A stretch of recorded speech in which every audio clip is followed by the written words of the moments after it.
Setiap aku bangun pagi, ada yang bangun lebih pagi. Ketika aku merasa sibuk, ada yang kelihatan lebih sibuk. Ketika aku capek sekolah online, ada yang tetap semangat mengajar online. Beliau adalah guruku, penyemangatku.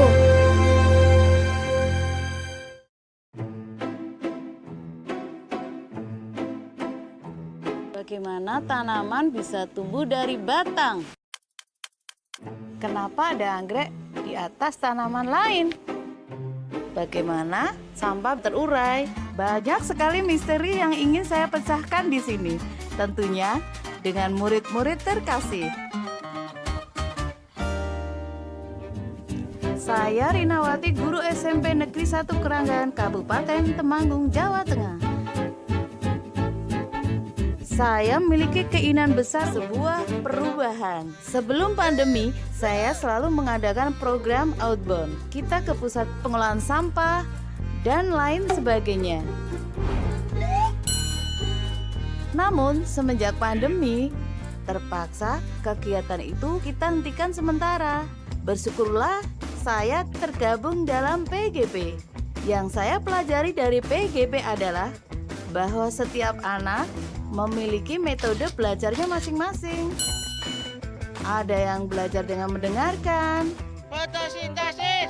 belajar dengan visual, belajar dengan mengajari temannya, Fasis. Apa? Farfarsis.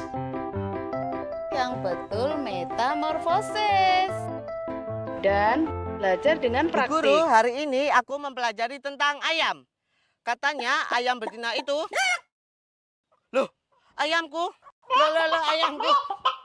Di PGP, saya tidak hanya mempelajari penggunaan teknologi, tetapi bagaimana menggunakannya lebih baik.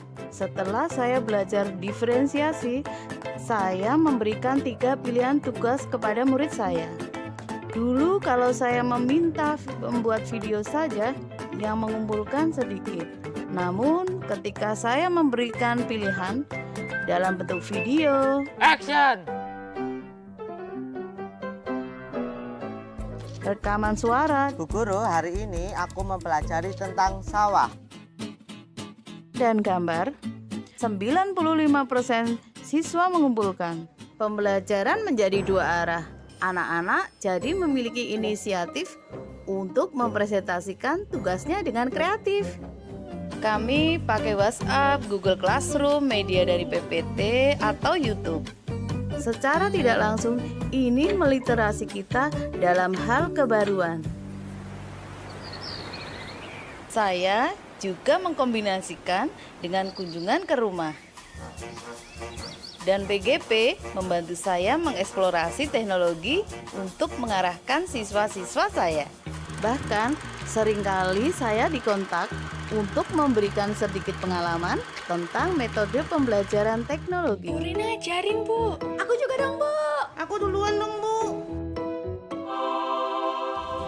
Ruang-ruang kelas tidak mungkin terlihat seperti ini tanpa PGP. Mari menjadi bagian dari penggerak pendidikan lebih maju. Salam guru penggerak.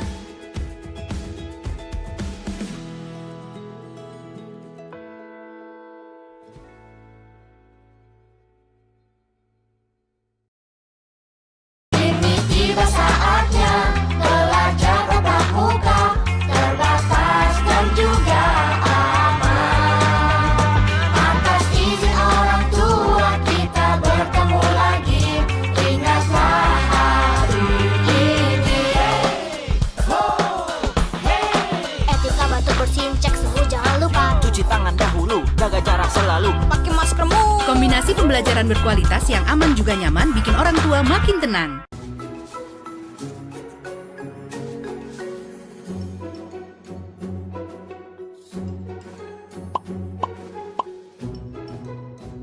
Assalamualaikum, selamat pagi anak-anak.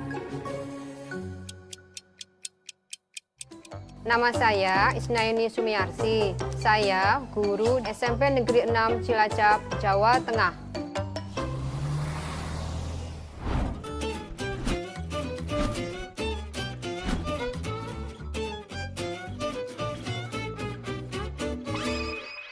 jarak generasi saya dengan murid saya 10, 20, 30. Segini.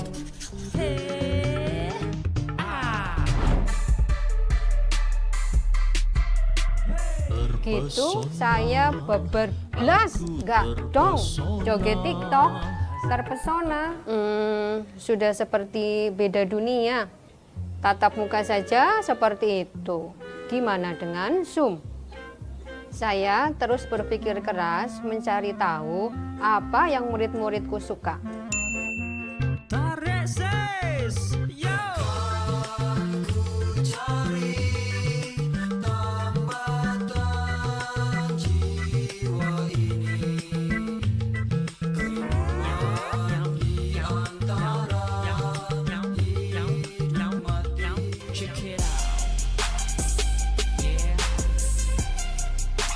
Nah, jadi pada penugasan aksi nyata di modul Filosofi Pendidikan Nasional, saya gunakan aplikasi TikTok untuk media presentasi murid. Mereka presentasi sistem perpindahan kalor dan sistem pencernaan karbohidrat dan lemak. Lalu pada penugasan aksi nyata di modul 1.2, saya membuat fanpage di Facebook untuk menumbuhkan literasi pada murid. Setelah mengikuti kegiatan guru penggerak, saya merasa lebih percaya diri karena mendapat tambahan pengetahuan, tambahan rekan sejawat, dan menambah jaringan saya. Awalnya, kegiatan ini hanya sebagai program pengisi liburan murid di kelas saya. Tapi sekarang, sudah menjadi agenda rutin setiap hari Kamis untuk satu sekolah. Di literasi kali ini, Pak Eka akan membahas tentang berkebun. Siapa di sini sobat literasi yang suka berkebun? Bahkan, saya beranikan diri menggerakkan guru-guru lain dan perkumpulan orang tua untuk ikut bergabung bersama kami.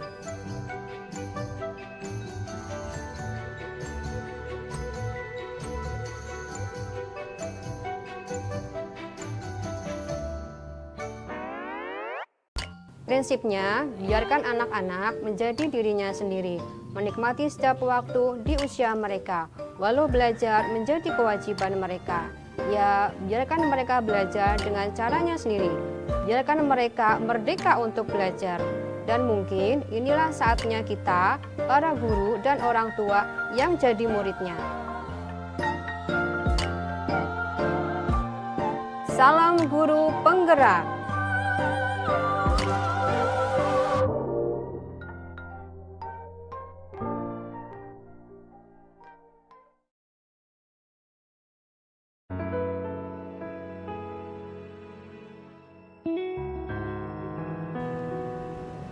Kok sepi?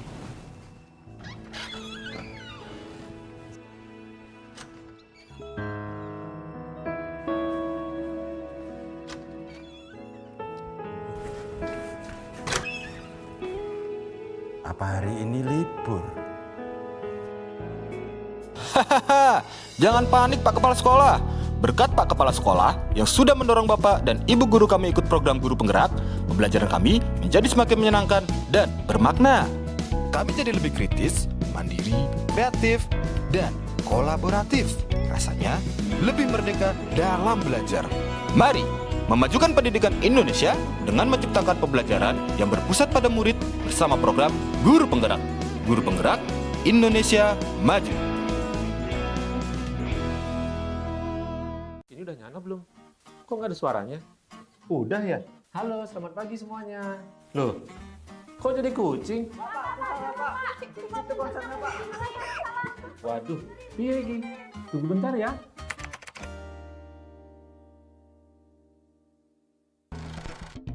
Saya Marwan Batubara, seorang guru sekolah menengah atas yang masih terus belajar untuk memperkaya wawasan tentang teknologi informasi. Dan inilah tempat saya mengajar. Seperti anak-anak zaman sekarang, siswa-siswi di sini sudah fasih menggunakan gawai mereka. Saya tuh kadang penasaran, sebenarnya apa aja sih yang mereka lakukan dengan perangkatnya? Main game. Ada juga yang berselancar ke sejumlah situs pertemanan. Lalu media sosial, game lagi. Nah, pas waktunya mau belajar online, mereka serempak menjawab, Tahu Pak, kotanya habis. inilah tantangan yang harus saya hadapi. Padahal, saya ingin mengajak mereka terbang lebih tinggi. Saya coba bertanya dan berdiskusi dengan para fasilitator di program Guru Penggerak atau PGP. PGP memperkenalkan saya dengan aplikasi dan fitur-fitur baru yang memudahkan pembelajaran. Ya, fitur-fitur yang sedang tren di kalangan siswa-siswi untuk belajar. Saya berusaha sekuat tenaga untuk mengejar ketertinggalan saya. Saya banyak mencari referensi sebanyak mungkin. Sampai pada titik dan akhirnya saya menguasai sejumlah aplikasi penunjang kegiatan belajar mengajar online.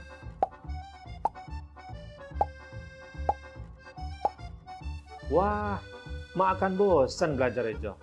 Semua anak tentunya punya keistimewaan masing-masing, termasuk cara berpikir dan gaya belajar yang mereka jalani sangat beda. Sangat beda. Perbedaan ini semakin saya rasakan saat kami harus sekolah online. Ya, semua harus kami lakukan dengan perangkat teknologi seperti ini. Saya juga ingat, di PGP, saya diajarkan tentang pendekatan yang setara pada siswa-siswi. Nah, sekarang belajar jadi lebih asik. Anak-anak lebih kaya ilmu saat belajar dengan perangkat mereka. Nah, mereka semakin terkejut waktu saya menggunakan bahasa gaming dalam pembelajaran.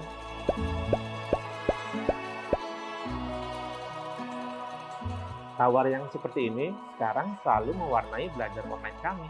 Lebih seru, kaya ilmu dan banyak pilihan. Inilah merdeka belajar yang sesungguhnya. Salam Guru Penggerak! Salam Guru Penggerak.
Assalamualaikum warahmatullahi wabarakatuh. Selamat sore, salam sejahtera bagi kita semua. Om Swastiastu, Namo Buddhaya, salam kebajikan. Selamat datang para peserta Silaturahmi Merdeka Belajar episode ke-16 yang berada di Zoom Meeting dan yang menyaksikan lewat kanal resmi YouTube Kemendikbud RI pada sore hari ini. Perkenalkan, saya Lydia Agustina akan memoderasi jalannya acara pada sore hari ini. Sebelumnya, izinkan saya untuk tidak memakai masker, karena sekarang saya berada dalam ruangan tersendiri dan telah menerapkan protokol kesehatan yang ketat. Tak lupa saya anjurkan kepada para sahabat Dikbud untuk selalu menerapkan protokol kesehatan, terutama dalam masa PPKM ini ya. Saya juga mengimbau kepada sahabat Dikbud untuk terus menjaga sopan santun dan tata tertib selama jalannya acara ini. Dan saya juga mengingatkan sahabat Dikbud tidak perlu melakukan absen di kolom komentar atau kolom chat Zoom karena tautan atau link kehadiran untuk mendapatkan sertifikat akan diberikan panitia pada saat acara berlangsung. Tidak lupa juga saya ingatkan nih, akan ada hadiah menarik bagi penanya terbaik loh. Jadi silakan tuliskan pertanyaan sahabat Dikbud pada fitur kolom chat Q&A di Zoom hari ini. Nah, kini izinkan saya menyapa keempat narasumber kita yang telah hadir secara daring.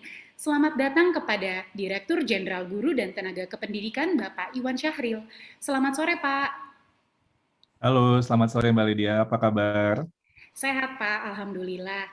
Sekarang kita sapa juga Ibu Sumarni, Guru SLB Negeri 2 Makassar, Sulawesi Selatan. Selamat sore, Ibu Sumarni. Ya, selamat sore Mbak Lydia. Baik, selamat datang juga kami ucapkan kepada Pak Made Pujangga, Guru SMA Negeri 1 Basarang, Kalimantan Tengah.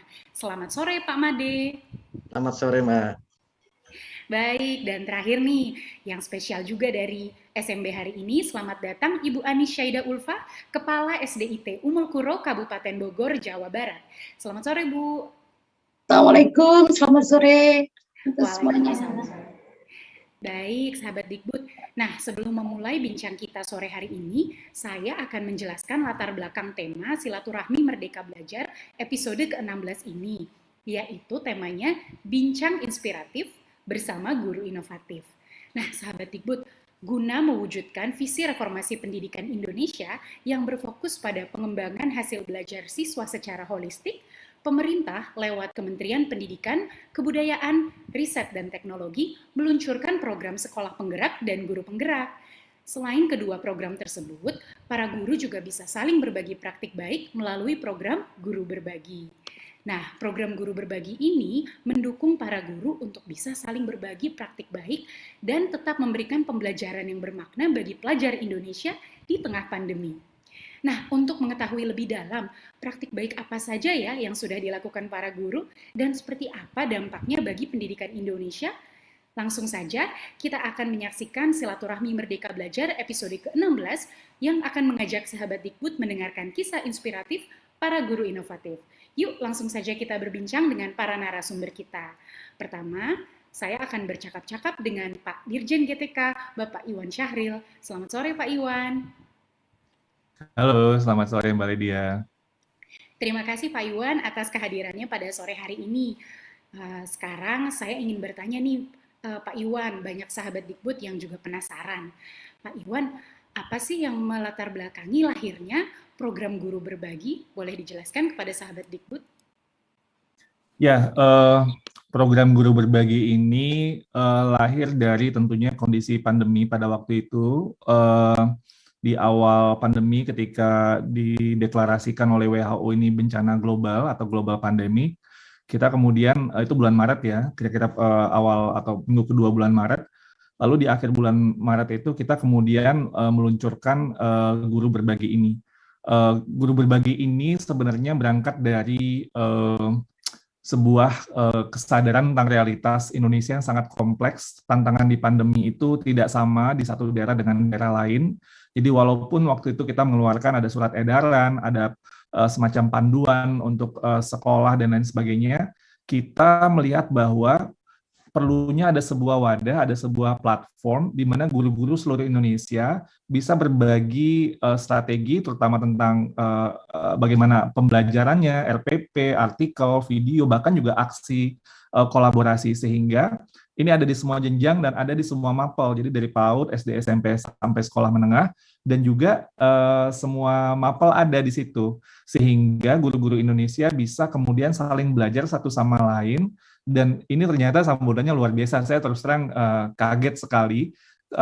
Memang filosofi yang kita dorong adalah gotong royong di situ, tapi ternyata guru-guru Indonesia sangat melebihi ekspektasi. Saya kagum sekali, luar biasa menurut saya. Udah lebih dari 106 juta kali laman ini diakses, dan sudah hampir 200.000 RPP saja ya, dan artikel dan video, dan di-download sudah hampir 30 juta kali. Ini menunjukkan menurut saya sebuah, ini bantahan lah dari guru-guru Indonesia, bilang guru-guru Indonesia ini kayaknya nggak bisa untuk tidak berdaya dan sebagainya. Saya tidak percaya itu, karena saya lihat teman-teman guru Indonesia dari seluruh penjuru, bahkan sampai ke daerah 3T ya, daerah di pelosok itu, di pulau-pulau kecil, saya mendapatkan guru-guru yang juga aktif di guru berbagi ini. Jadi membantu untuk menguatkan semangat dan inspirasi dan ide-ide inovasi dari berbagai macam daerah dan mapel dan guru-guru di seluruh Indonesia. Jadi ini semangat guru Indonesia yang terbukti, dan ini kita bisa lihat. Dan luar biasa. Saya selalu kalau ngobrol dalam konteks global, saya cerita tentang guru berbagi selalu membuat kekaguman dari seluruh dunia gitu ya, dan negara-negara yang saya ajak diskusi tentang ini, karena ini menunjukkan sebuah resiliensi guru-guru Indonesia, guru-guru yang senang untuk belajar, berbagi, dan sangat tangguh dalam menghadapi kondisi pandemi ini. Baik, terima kasih Pak Iwan atas penjelasannya. Luar biasa, ternyata guru-guru Indonesia setelah diberikan platform ternyata asik berbagi dan menyusun sendiri rancangan belajarnya. Baik Pak Iwan, terima kasih nih. Kemudian saya ingin bertanya nih Pak. Tadi kan tentang guru berbagi nih. Sekarang sahabat Dikbud tuh penasaran tentang perjalanan program guru penggerak dan sekolah penggerak. Seperti apa sih Pak tantangan dan dinamika dari kedua program ini Pak? Terima kasih Mbak Lydia. Saya mungkin perlu ceritakan dulu nih, sebenarnya sekolah penggerak, guru penggerak, dan guru berbagi semua program yang dilakukan oleh Kemendikbud itu sebenarnya satu tujuan, yaitu adalah bagaimana pembelajaran anak-anak kita. Jadi tujuan Merdeka Belajar itu adalah 3 kalau saya sering bilangnya. Pertama adalah murid, kedua adalah murid, dan ketiga adalah murid. Orientasi yang super fokus kepada murid ini adalah sebuah visi dan filosofi dalam bagaimana kebijakan-kebijakan, keputusan-keputusan itu diambil oleh pemangku kepentingan. Nah, di sini kita sudah bergeser dari paradigma yang tadinya ujian nasional fokus kepada konten, kepada asesmen nasional yang lebih fokus pada keterampilan yang fondasi, yaitu literasi, numeracy, dan karakter. Nah, dalam upaya menghasilkan bagaimana pelajar Pancasila, murid-murid yang menjadi pembelajar sepanjang hayat, yang memiliki kompetensi bisa bersaing secara global, dan kemudian tetap memiliki kearifan karakter yang sesuai dengan kearifan lokal, maka kita memerlukan sebuah cara perubahan. Dan kita percaya the theory of change, teori perubahan yang terpenting di sini adalah kepemimpinan. Jadi kepemimpinan sekolah. Jadi guru penggerak dan sekolah penggerak ini fokus ke SDM, terutama SDM pemimpinnya.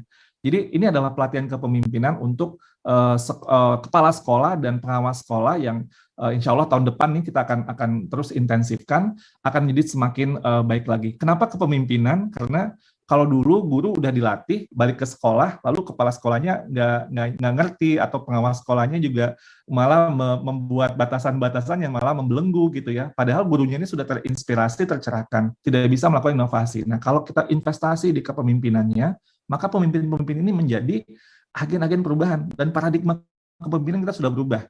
Dari yang tadinya fokus kepada administrasi pendidikan, sekarang kepemimpinan sekolah kita harus fokus kepada pembelajaran murid. Jadi ini yang menjadi yang terpenting. Sekali lagi, Merdeka Belajar fokusnya kepada pembelajaran murid. Dan inilah yang kita inginkan untuk pemimpin-pemimpin masa depan kita. Nah, saat ini kalau program guru penggerak, Mbak Lydia tanyakan, sudah sampai 4 angkatan ya, kita mau angkatan kelima. Ini Pak Made, ini angkatan pertama nih yang udah lulus nih. 9 bulan loh ini Pak Made ini kecimpung dalam proses program pendidikan bersama 2.000 hampir 2.400 guru-guru yang lain, Nah, sekarang ada angkatan 2 sampai 4 yang sedang jalan, angkatan 5 sedang dalam proses rekrutmen. Nah, jadi ini sedang terus bergulir dan terus kita inginkan semakin baik lagi ke depannya. Kalau sekolah penggerak juga sama. Sekolah penggerak kan visinya untuk menciptakan profil pelajar Pancasila tadi ya. Jadi tetap kepada murid orientasinya. Melalui bagaimana visi sekolah kita. Visi sekolah Indonesia itu adalah simpelnya gini, ada 4 hal. Pertama, orientasi kepada murid. Sekali lagi itu yang terpenting. Yang kedua, budaya sekolahnya adalah budaya yang reflektif, baik di pengelolaan sekolah maupun pembelajaran. Lalu kemudian lingkungan belajar di sekolahnya itu lingkungan yang aman, nyaman, menyenangkan, dan inklusif, terutama bagi murid-muridnya. Dan yang keempat, hasil belajarnya terus meningkat semakin baik dari waktu ke waktu. Nah, inilah yang kemudian sekolah penggerak juga ingin wujudkan melalui intervensi, pendekatan konsultatif, asimetris, karena nggak semuanya bisa sama, pelatihan fokus kepada SDM, dengan kurikulum yang paradigma baru, yang maksudnya kurikulum prototipe ini lebih menekankan pada bagaimana mapel itu nggak bergerak secara isolasi, tapi bisa terjadi sebuah lintas disiplin, misalnya melalui project-based learning, lalu perencanaan dilakukan berbasis data, dan juga penggunaan teknologi dalam pembelajaran. Nah, saat ini sudah ada 2.500 sekolah penggerak pada angkatan pertama, jadi siklusnya 1 tahunan, sudah di 111 kabupaten kota, termasuk 7 kabupaten kota di daerah 3T. Karena kita percaya bahwa sekolah penggerak ini bukan sekolah unggulan yang seperti versi lama, jadi harus infrastrukturnya bagus dan lain-lain, bukan seperti itu. Sekolah unggulan ini fokus kepada SDM-nya bagus. SDM terpenting itu siapa? Pemimpin sekolah lagi. Karena kita percaya, sekali lagi, investasi pada pemimpin ini sangat penting. Kalau sekolah yang bagus-bagus itu kita lihat pasti kepala sekolahnya keren-keren gitu. Nah, kepala sekolah yang keren ini haruslah orientasi utamanya kepada pembelajaran murid, bukan lagi kepada administrasi pendidikan. Baik, terima kasih Pak Iwan. Nih tadi saya mendapatkan beberapa kata kunci nih, yaitu kepemimpinan sekolah. Jadi kita fokus kepada SDM-nya lewat guru penggerak dan sekolah penggerak, dan akhirnya itu adalah pembelajaran murid itu juga jadi meningkat gitu. Dan patut dipahami juga sama sahabat Dikbud, seperti yang tadi sudah disampaikan Pak Dirjen Iwan, sekolah penggerak itu bukan sekolah unggulan ya Pak Iwan ya? Betul, bukan program sekolah unggulan seperti yang persepsi kita sebelumnya gitu. Bahkan ada yang kaget gitu ya. Saya waktu itu ke daerah Padang, itu sekolah yang sebenarnya tuh sekolahnya keren banget, tapi mereka itu ada di sebuah populasi yang sangat menantang. Jadi ini kayak perkampungan nelayan. Jadi kalau orang tua anaknya kan sekarang zonasi ya, masuk ke sekolah itu orang tuanya pada aduh gimana ya biar anak saya pindah ke sekolah yang lain gitu. Jadi mau dipindahin gitu. Padahal guru-gurunya di situ dengan seleksi dengan sekolah penggerak jadi ketahuan ini sekolah yang memiliki budaya yang bagus, pemimpinnya keren loh. Dan di situ ada 2 guru penggerak di sekolah ini. Tapi sekolah itu ada di tempat yang dianggap secara zonasi itu ya mungkin secara sosial ekonominya itu termasuk yang menantang gitu. Tapi itu sekolah bagus karena budaya sekolahnya, lingkungan belajarnya, visinya kepada murid luar biasa, terutama pemimpin sekolahnya. Nah, ini yang kita harus melakukan perubahan mindset gitu ya, bahwa bagaimana menjadi visi sekolah yang bagus itu kadang-kadang yang saya sering lihat infrastrukturnya dibagus-bagusin tapi sebenarnya esensi substansinya kok kayaknya lost gitu. Dan kita dengan kondisi di Indonesia sangat beragam sebenarnya bisa sekali. Kemarin saya juga ke Lombok Tengah, lihat ada sekolah sangat sederhana tapi menerapkan teach at the right level. Jadi mereka grouping SD ini, anak-anaknya itu di grup bukan berdasarkan kelas lagi, tapi berdasarkan kemampuan literasi dan numerasi. Jadi di satu kelas yang saya kunjungi itu ada anak kelas 2, kelas 3, kelas 4, gabung belajar tentang literasi, karena levelnya mereka masih seperti itu, dan dampak pada pembelajaran murid, anak yang tadinya malu, bahkan juga anak yang memiliki secara struggling ya, disabilitas, itu belajarnya meningkat gitu, dan percaya diri. Ada yang bilang, untuk pertama kalinya, dia ngerasa dia nggak bodoh gitu, dia bisa ngerti apa yang diajarkan oleh guru-gurunya, dan murid ini merasa seperti bersemangat lagi untuk belajar. Inilah dampak dari student-centered learning berorientasi kepada murid, atau bahasa keren yang lain teach at the right level. Sekolah-sekolah sederhana pun bisa melakukan ini, ide-ide yang sangat progresif ini. Ini yang kita percaya bisa dilakukan di seluruh Indonesia. Baik Pak Iwan, wah luar biasa sekali ya sahabat Dikbud tadi informasi dari Pak Iwan ini. Nah berarti Pak Iwan setelah ada program guru penggerak dan sekolah penggerak ini, bagaimana sih Pak perkembangan inovasi pembelajaran di sekolah-sekolah penerima manfaat saat ini? Boleh diceritakan sedikit Pak? Ya, kalau untuk program guru penggerak nih, saya sudah saya kebetulan ketemu Pak Made waktu di Hari Guru Nasional nih, beliau sangat luar biasa nih, kayaknya diam-diam tapi Saya dibikin kaget sama cerita Pak Made ini. Pak Made ini luar biasa semangat belajar, kayak udah dilahap semuanya guru belajar ya. Guru berbagi juga aktif. Jadi yang pertama yang terpenting Mbak Lydia, yang tersulit dalam perubahan itu adalah perubahan mindset. Yang tersulit adalah perubahan mindset. Ini saya temui di guru-guru penggerak atau calon guru penggerak, baik itu di daerah Papua Barat, daerah-daerah yang bukan kayak Pulau Jawa atau ini daerah Papua Barat, di perkampungan nelayan di Kalimantan Timur, di Jambi, di Lombok ya, dan lain sebagainya, banyak sekali.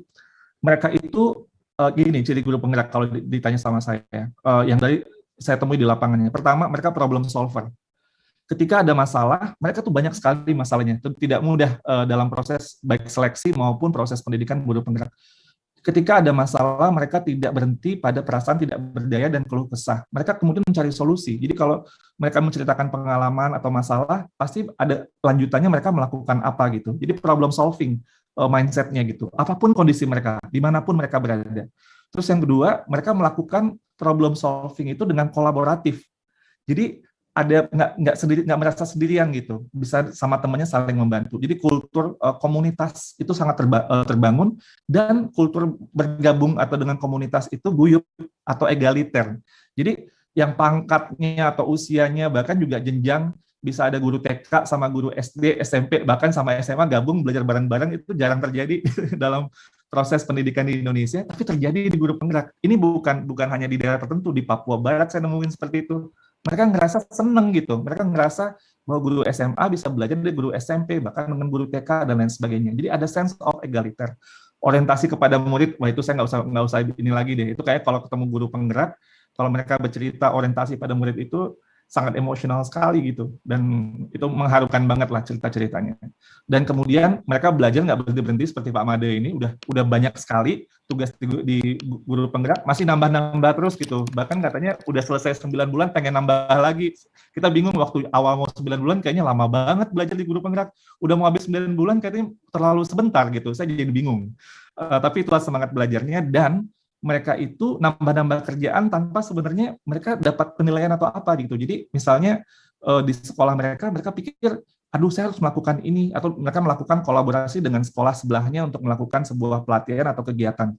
Dan itu nggak dinilai dalam program guru penggerak, tapi mereka melakukan itu. Padahal sekali lagi kalau kita dengar proses di guru penggerak sampai jam 2 pagi, sampai malam itu nggak berhenti-berhenti belajarnya, itu berat banget, tapi mereka masih seperti terpanggil, ada perasaan untuk melakukan suatu perubahan. Dan tentunya inovasi di sekolahnya jadi luar biasa ya. Penggunaan teknologi itu meningkat sekali. Itu sering saya dengar yang tadinya gaptek, lalu kemudian bisa terpacu untuk meningkatkan pembelajaran dengan menggunakan teknologi, lalu terjadi inovasi. Pernah ada ini juga yang cerita, upacara bendera, tapi pembina upacaranya adalah murid. Pembina upacaranya adalah murid. Ini upacara bendera nih. Biasanya kan yang memberi arahan itu adalah para guru atau kepala sekolah ya. Ini murid yang jadi pembina upacaranya. Itu katanya murid-muridnya langsung bersemangat gitu. Karena terjadi sebuah perubahan paradigma, dan itu sepertinya menjadi sebuah sekali lagi perubahan mindset. Jadi intinya menurut saya dengan perubahan mindset ini banyak sekali lahir inovasi-inovasi yang sangat diharapkan tentunya, untuk sekali lagi untuk pembelajaran murid yang lebih baik. Jadi sekali lagi tujuannya adalah murid dan selalu untuk murid.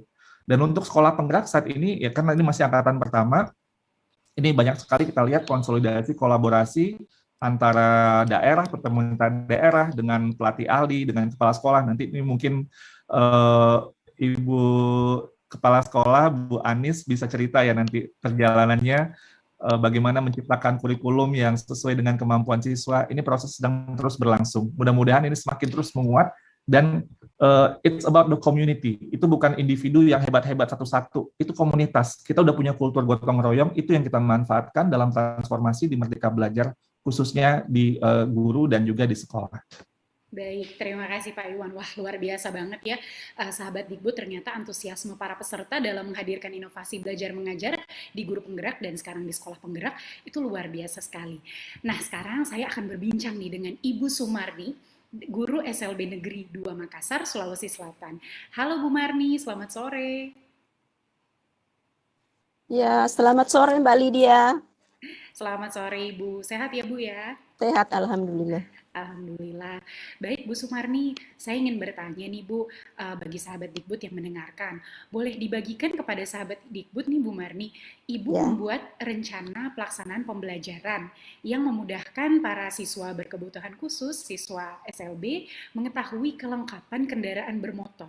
Itu seperti apa ya Bu? Boleh tolong dijelaskan?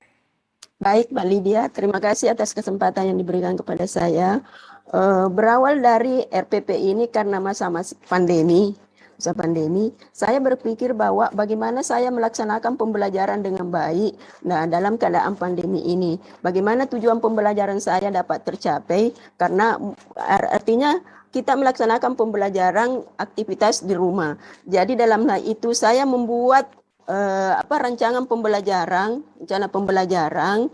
kemudian saya melihat hasil asesmen dari siswa saya bahwa rata-rata siswa saya tidak mengenal atau tidak memahami tentang kelengkapan kendaraan bermotor. Jadi karena dengan masalah ini saya berinisiatif bahwa saya akan membuatkan rencana pembelajaran yang sesuai dengan tujuan yang ada di KIKD, mengacu kepada KIKD dan berdasarkan hasil asesmen yang ada pada siswa saya, bahwa siswa saya belum memahami apa yang kelengkapan kendaraan bermotor yang harus disiapkan oleh pengendara kendaraan bermotor. Jadi dalam hal itu karena masih pandemi, saya membuat RPP, kemudian bagaimana tujuan saya tercapai. Tujuannya itu hari adalah siswa dapat mengetahui nama-nama kendaraan bermotor dengan kemudian yang kedua, siswa dapat menuliskan nama kendaraan bermotor yang harus disiapkan oleh pengendara kendaraan bermotor. Kemudian yang ketiga adalah siswa dapat menggambar 3 kelengkapan kendaraan bermotor. Nah, saya berpikir pada saat itu bahwa untuk mencapai tujuan dalam pembelajaran saya ini harus saya berinisiatif membuatkan video pembelajaran supaya apa yang ada dalam tujuan itu dapat tercapai. Sehingga pada saat itu saya membuat video pembelajaran sesuai dengan apa yang ada pada tujuan pembelajaran saya, apa yang ada pada langkah-langkah pembelajaran saya. Yang pertama, saya membuatkan video pembelajaran, kemudian saya share ke grup WA, grup belajar. Saya memberitahu kepada orang tuanya, tolong dibantu anaknya dalam belajar tentang kelengkapan kendaraan bermotor. Setelah itu saya memberikan juga gambar-gambar nama-nama kelengkapan kendaraan bermotor.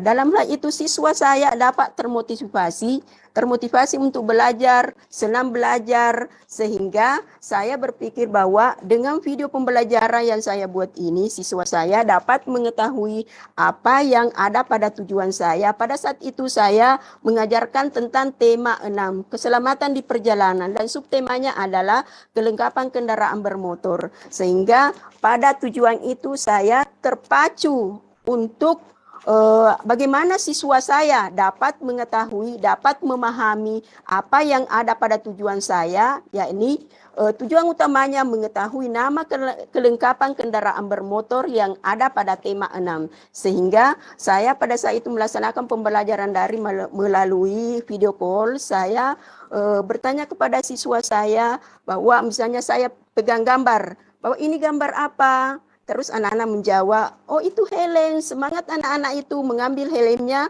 kemudian dia menunjukkan kepada saya. Terus saya memperlihatkan lagi tulisan tentang kendaraan, nama-nama kendaraan bermotor, misalnya ada helm, terus ada surat-surat kelengkapan kendaraan bermotor. Anak-anak bersemangat mencari orang tuanya, meminta apa yang saya perlihatkan pada video tersebut.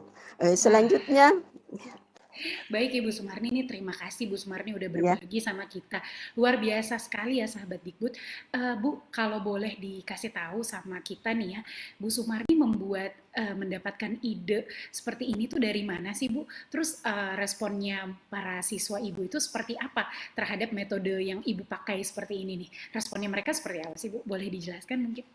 baik Mbak Lydia, berawal dari ini, maksudnya ide yang saya dapat ini berawal dari tentunya dari hasil asesmen siswa saya yang masih belum mengenal tentang nama-nama kelengkapan kendaraan bermotor. Yang kedua, tentang fakta di sekolah bahwa ada siswa saya tunagrahita yang mengendarai motor belum memahami betul apa itu kelengkapan kendaraan bermotor. Kemudian yang ketiga, saya sangat terinspirasi melalui program GTK, yaitu program Portal Guru Belajar dan Berbagi. Hampir semua kegiatan saya ikuti. Melalui ide itu saya bisa membuat ide-ide kreatif dalam pembelajaran saya. Kemudian di kegiatan P4TK, hampir semua kegiatan saya ikuti, terutama pada saat itu bulan Juli ada pembuatan video pembelajaran memfasilitasi COVID-19.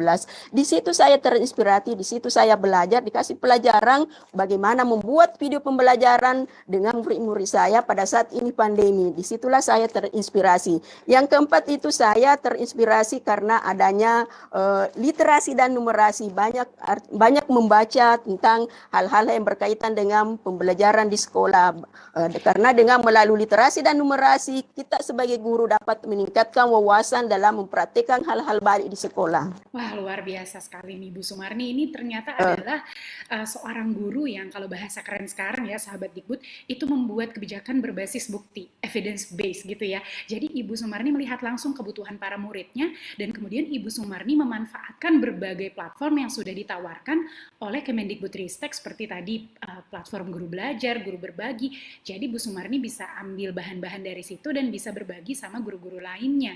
Luar biasa sekali nih semangatnya Bu Sumarni ini. Wah, Ibu Sumarni ini saya jadi ngefans sekali nih sama Ibu. Nah, Ibu Sumarni kalau boleh cerita sedikit lagi Bu ya kepada para sahabat Dikbud. Tadi kan Ibu sudah menjelaskan tentang RPP yang Ibu buat. Ada praktik baik apa lagi sih Bu yang Ibu lakukan di sekolah Ibu? Mungkin boleh singkat saja Bu. Ya, baik Mbak.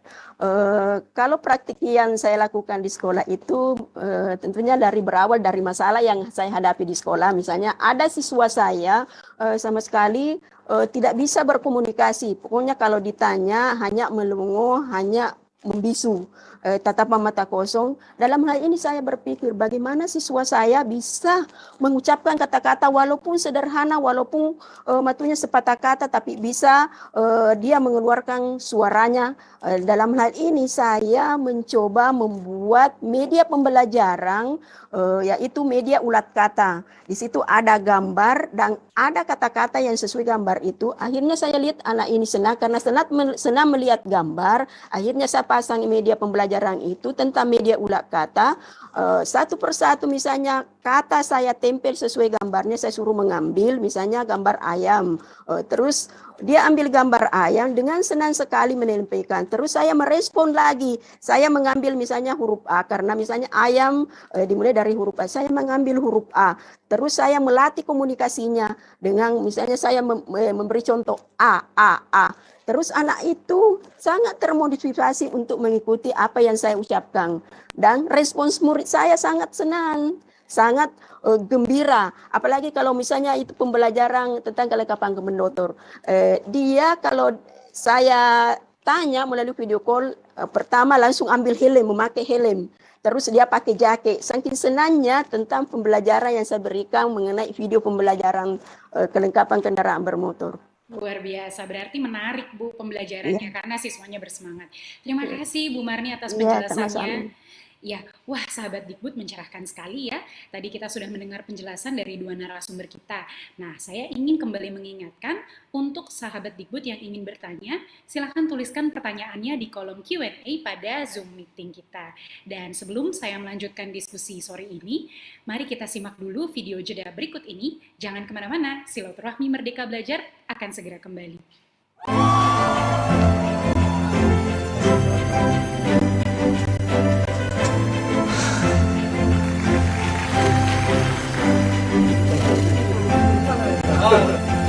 Bentar.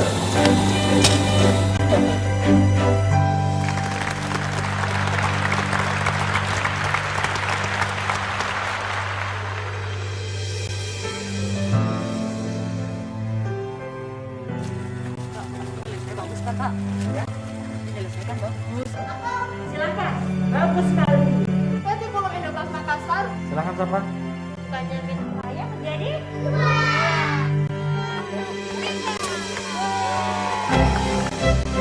Terima kasih untuk para guru yang terus berjuang demi kemajuan bangsa. Tetaplah menjadi teladan demi masa depan Indonesia.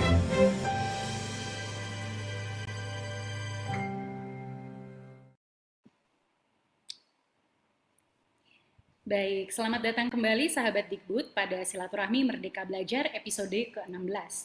Bincang inspiratif bersama guru inovatif.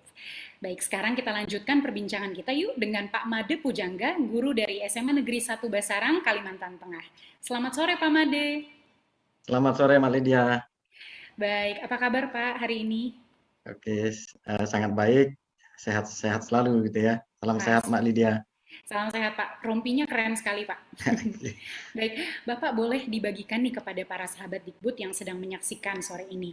Apa sih Pak yang memotivasi Bapak susah-susah mengajar di pedalaman Kalimantan? Padahal kalau dari namanya Bapak asli dari Bali ya. Boleh diterangkan Pak kepada kita. Baik, terima kasih Mbak Lydia. Sebelumnya izinkan kami menyampaikan salam hormat untuk Mas Menteri, Mas Dirjen, kemudian komunitas guru penggerak Kabupaten Kapuas, dan juga keluarga besar SMA Negeri 1 Basarang yang telah memberikan dukungan kepada saya sehingga saya bisa berada di titik ini. Baik, terkait dengan motivasi, secara genetis saya memang asli Bali gitu ya, dari bapak dan ibu Bali, tetapi saya lahir dan besar di bumi Tambun Bungai, Kalimantan Tengah, tepatnya di Basarang ya, Kabupaten Kapuas. Jadi motivasi sebagai seorang guru terus terang itu dimulai dari saya mengambil jurusan di Universitas Palangkaraya. Saya memang memulai dari pendidikan FKIP, yaitu pendidikan biologi, dan inspirasi ini karena memang terinspirasi dengan guru favorit saya gitu ya. Di SMA memang gurunya luar biasa sekali. Kebetulan beliau orang Jawa, mengajarkan tentang sejarah, bagaimana mengajarkan kami tentang hal-hal yang konkret. Nah, lebih daripada itu sebenarnya bagaimana ingin lebih berbagi, menuntun anak ya, anak-anak bangsa ini ke depan sehingga menjadi suatu pribadi yang baik, menjadi sebuah kehormatan dan kebanggaan bagi saya berada di dunia profesi ini. Seandainya saya kutip dari yang disampaikan oleh Menteri kita yaitu Pak Muhadjir Effendi, kalau kita pahami bahwa pekerjaan itu hanya ada dua, yang pertama adalah guru dan yang kedua adalah dan lain-lain. Sehingga andai pun merupakan pekerjaan yang tersulit, tetapi guru adalah termulia. Pekerjaan ini adalah suatu ladang yang memang betul-betul ladang kemuliaan, ladang investasi yang luar biasa sekali mulia. Ya, sehingga pada bagian motivasi ini saya meletakkan, saya yakin dan percaya bahwa Tuhan sudah mengarahkan saya menjadi seorang guru. Ya, walaupun secara genetis saya Bali dan saya berada di bumi Tambun Bungai, Kalimantan Tengah. Demikian Mbak Lydia, terima kasih. Terima kasih Pak Made, berarti Pak Made ini benar-benar cerminan Bhinneka Tunggal Ika. Asal Bali, guru favoritnya berasal dari suku Jawa waktu itu dan sekarang mengajar di Kalimantan. Wah, luar biasa. Pak Made, saya ingin bertanya juga nih, SMA Negeri 1 Basarang, tempat Bapak mengajar sekarang, membuat modul ajar biologi yang mempermudah proses pembelajaran buat para siswa nih, kalau saya dengar-dengar. Bisa dijelaskan Kak Pak, seperti apa sih modul ajar tersebut? Baik, terima kasih Mbak Lydia. Nah, terkait dengan modul ajar, seperti yang disampaikan oleh Mas Dirjen tadi, kami SMA Negeri 1 Basarang merupakan sekolah penggerak gitu ya, sekolah penggerak angkatan pertama di Kabupaten Kapuas bersama dengan SMA 3 Kuala Kapuas. Jadi Ibu Kepala Sekolah kami, Ibu Puyanti Pima MPD, sebagai ujung tombaknya itu memang betul-betul di samping mendukung kami juga betul-betul mengikuti program ini dan sangat luar biasa sekali, bersyukur kepada Tuhan bahwa lulus gitu ya. Dan terkait dengan modul ajar, kami sampaikan bahwa modul ajar ini menjadi sebuah senjata, alat, media pedoman gitu ya. Bagaimana kami diklat di komite pembelajaran selama 10 hari ya, bahkan sampai malam gitu ya. Dan bagian yang paling puncak dari proses panjang itu adalah bagaimana pembuatan modul ajar ini. Modul ajar itu didesain dengan sedemikian rupa, mulai dari informasi umumnya, kemudian komponen intinya sampai dengan lampiran-lampiran. Saya dan juga keluarga besar SMA Negeri 1 Basarang meyakini bahwa modul ajar yang kemudian dibuat itu ya tidak kemudian kita plesetkan sesuatu yang kemudian bertentangan dengan surat edaran Mas Menteri nomor 14 tahun 2019 tentang penyederhanaan rencana pelaksanaan pembelajaran, yang mana kemudian dimaksudkan hanya satu lembar atau satu halaman saja. Bukan demikian, tetapi bagaimana kurikulum di sekolah penggerak ini, kurikulum Merdeka ini betul-betul melalui modul ajar itu memberikan sebuah inspirasi yang sangat positif sekali ya. andaikan satu guru berhalangan, maka guru lain akan bisa menggantikan dengan sangat baik. Ya, dengan hanya menggunakan modul ajar itu. Karena modul ajar itu representasi pedoman, alat media, semua terekam dengan sangat jelas. Tapi bagaimana sebuah komunitas gitu ya, komunitas satuan pendidikan itu benar-benar seperti kami di IPA Terpadu, kami ada grup tersendiri gitu ya. Kami guru IPA, fisika, kimia, biologi, kami menyatu ya, kami menyatu membuat sebuah modul ajar karena didesain buku guru dan juga buku siswanya itu memang betul-betul sudah diarahkan. Misalnya di bab pertama itu adalah tentang fisika, di bab 2 nanti biologi, bab 3 itu kimia. Sehingga modul ajar itu menjadi satu kesatuan yang kemudian tidak terpisahkan. Nanti pada akhirnya itu akan dijelaskan atau kami implementasikan secara nyata di penguatan proyek profil pelajar Pancasila. Mungkin demikian Mbak Lydia. Baik, terima kasih Pak Made atas jawabannya. Jadi ada perkumpulan para guru ya Pak ya, jadi bisa saling berbagi. Sekarang saya mau bertanya nih Pak, terakhir. Siswa di SMA Negeri 1 Basarang ini kan juga suka sering diajak belajar dan melakukan refleksi langsung di Sungai Kapuas. Itu apa Pak tujuannya dan manfaatnya bagi para siswa Pak? Mungkin singkat saja. Terima kasih. Baik, terima kasih Mbak Lydia. Nah, terkait refleksi tentang Sungai Kapuas, kita tidak bisa memungkiri bagian dari kearifan lokal. Kebetulan di pelajaran IPA Terpadu kami ada bagian yang disebut sebagai lingkungan, mata pelajaran materi lingkungan. Jadi kami anak-anak itu sudah terbiasa Mbak Lydia di Sungai Kapuas itu ada namanya KP3 ya. Bahkan tanpa kami harus berbondong-bondong ke sana gitu ya dalam konteks pembelajaran yang sifatnya masif, anak-anak sudah memahami dan melihat sendiri fakta gitu ya bagaimana saintifik mengamati kondisi yang terjadi di Sungai Kapuas. Sungai Kapuas adalah urat nadi dari warga masyarakat yang ada di Kapuas ya, transportasi bagaimana berlangsung di situ. Nah, dengan tercemarnya Sungai Kapuas ini, apa yang ingin kami bangun dari materi perubahan lingkungan ini? Kami ingin mengajak anak untuk melakukan sebuah refleksi. Ada sebuah pemaknaan yang ingin kami bawa, misalnya kontribusi apa yang akan bisa anak berikan. Kemudian setelah itu melakukan apa terkait dengan ramah lingkungan, sehingga kondisi Sungai Kapuas yang menjadi urat nadi masyarakat Kapuas ini ke depan akan menjadi lebih baik. Dan seandainya pun anak-anak ini kita tidak pernah tahu nasibnya, Mbak Lydia ya, kita tidak pernah tahu bahwa anak itu memiliki keunikannya masing-masing, anak punya mimpinya masing-masing ya. Tuhan meletakkan itu semua. Nanti seandainya Anda menjadi bupati, ketua DPRD, pendekatan seperti apa yang Anda tawarkan terkait dengan ramah lingkungan, sehingga Sungai Kapuas ini tetap menjadi aset yang luar biasa dan tidak menjadi sebuah momok yang kemudian mempertajam kondisi bencana seperti banjir yang sempat mengepung kondisi Kalimantan Tengah pada umumnya. Mungkin demikian Mbak Lydia. Baik, terima kasih Pak Made atas penjelasannya yang luar biasa. Jadi sahabat Dikbud, Pak Made selain membuat pembelajaran yang berbasis proyek yang diselesaikan bersama para siswa, juga mengajak para siswanya untuk merenungkan pembelajaran di Sungai Kapuas dan melihat langsung alam yang ada di sekitar sekolah. Hal ini merupakan suatu inovasi yang luar biasa dari guru yang luar biasa juga. Baik, sekarang saya ingin beralih sedikit dulu ke Pak Dirjen. Tadi ada pertanyaan yang ingin masih saya tanyakan nih Pak Dirjen. Kebetulan saat ini program guru penggerak kan sedang dalam proses rekrutmen ya Pak, angkatan kelima tadi kata Pak Dirjen. Itu bagaimana sih Pak antusiasme para peserta dalam menghadirkan inovasi-inovasi belajar mengajar di sekolah?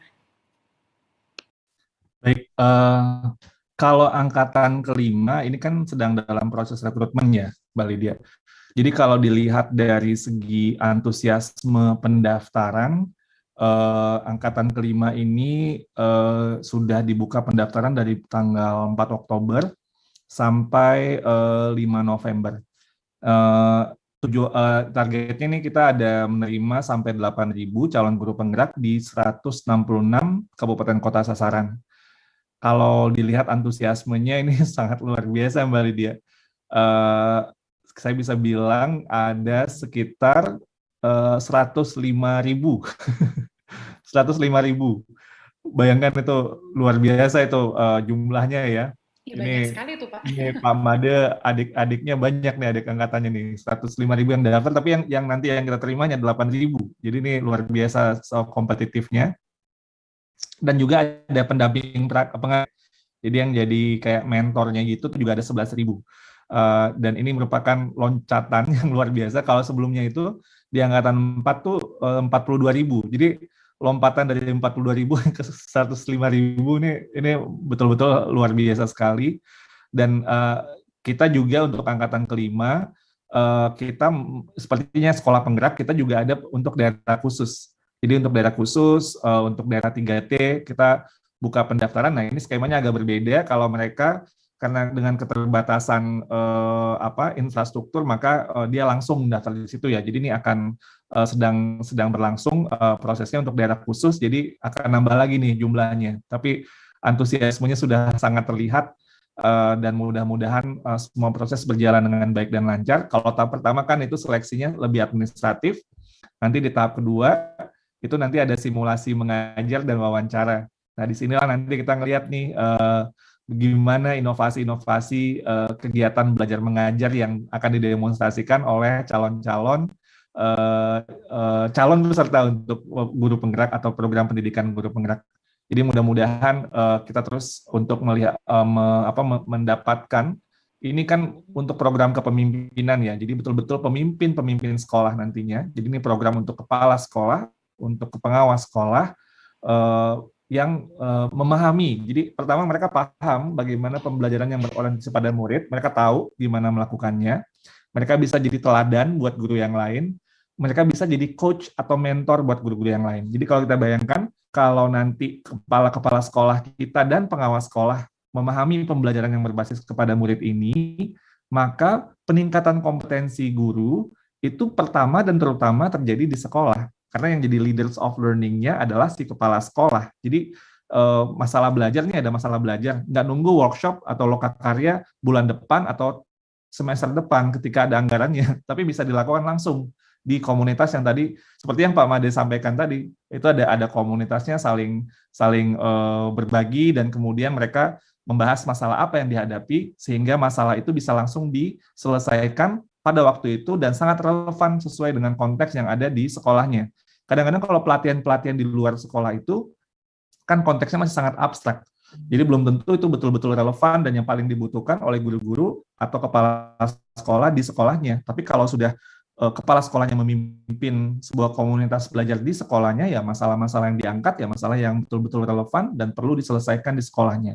Sehingga kemudian sekolah di seluruh Indonesia membentuk sebuah ekosistem belajar dan bisa problem solving untuk masalah-masalah yang ada di sekolah mereka masing-masing. Jadi ini kita harapkan dengan antusiasme ini kita semakin banyak menjaring calon-calon pemimpin sekolah kita yang keren-keren, yang sudah terinspirasi oleh ada guru-guru penggerak sebelumnya gitu.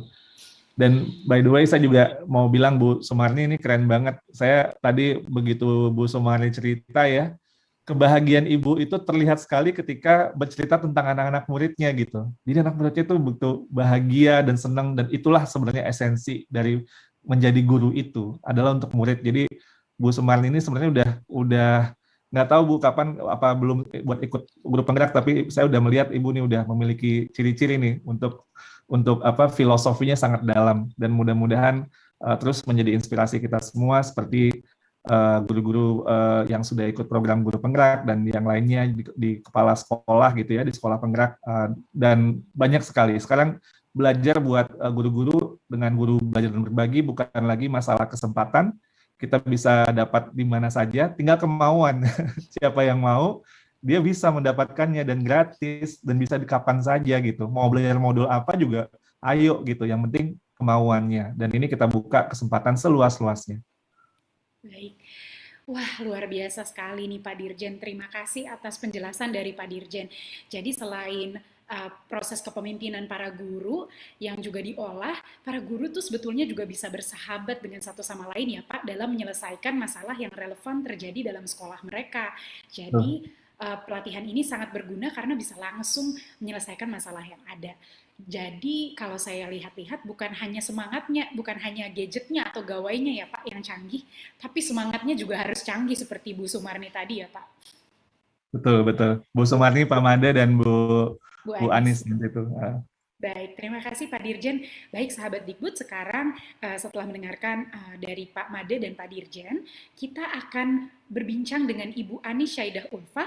Beliau adalah Kepala SDIT Umul Quro, Kabupaten Bogor, Jawa Barat. Halo Ibu Ani, selamat sore. Assalamualaikum, selamat sore. Waalaikumsalam Ibu Ani. Iya, teman-teman hebat. Iya, sehat Ibu? Alhamdulillah. Alhamdulillah. Baik, Ibu Ani, saya ingin bertanya, setelah Ibu mengikuti program sekolah penggerak, perubahan apa yang Ibu Ani terapkan di sekolah Ibu? Boleh diceritakan? Baik, terima kasih Mbak Lydia. Dan perkenalkan mungkin kami akan cerita sedikit ya.